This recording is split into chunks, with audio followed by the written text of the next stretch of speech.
ඉන්නේ මේ අලව් ප්‍රදේශයේ මහරචිමුල්ල ප්‍රදේශයේ නිර්මාල් කියන ගොවි මහත්තයාගේ ඉඩමට අපි දැනට දවස් 20කට කලින් ජිප්පියන් කියන පොහොර මෙතුමන් හඳුන්වලා දුන්නා. දැන් ඔබතුමාගේ අදහස් පොඩ්ඩක් කියන්නකෝ මේ ජිප්පියන් පොහොර පිරිස් වගාවට පාවිච්චි කිරීම සම්බන්ධයෙන්. ඒකෙන් මෙහෙමයි කොළ ලස්සන වෙලා එනවා.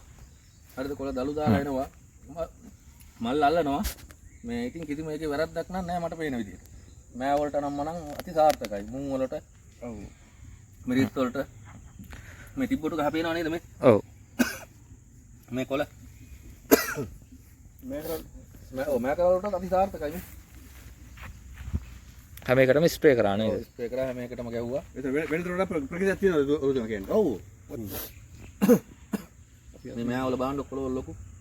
මේ ඔව් ගන්න මේ මොකද මුං වගාව සම්බන්ධයෙන් අදහස්. මේ මුං වලට ගහපුවා මේ. පේනව නේද මහත්තයා මුං වල ලස්සන. මේ කොළ වල මේ. අර ගහපු නැති පැත්තක් පෙන්නන්නකෝ. අර ටිකට ගැහුවේ නෑ. පොඩි පැලනේ. ඔව් ඒක. මේ ජිප්පියන් පෝජී පොහොර නොගහපු එකම දවසේ ඉඳලා නොගහපු පඳුරු. එතකොට ඔබතුමාලට තීරණය කරන්න පුළුවන් මේ නොගහපු පැත්ත සහ මේ තියෙන්නේ මේ එකම මෙහෙම බැලුවම මේ පැත්ත අන්න හරි ඔබතුමා කියන්නකෝ. මේ මැදට ආව නම් හරි මේ ගහපු නැති එකයි මේකේ මැදට වගේ ගහපු නැති එක. හරි එකම දවසේ ඉඳලා තියෙන්නේ නේ. ඔව් එකම දවසේ. මේ බැලුව බැලමටම වෙනසක් පේන්න තියෙනවනේ. ඔව් මේ පේන්නේ ඉතින් මේ. ඔව්. ඔව්.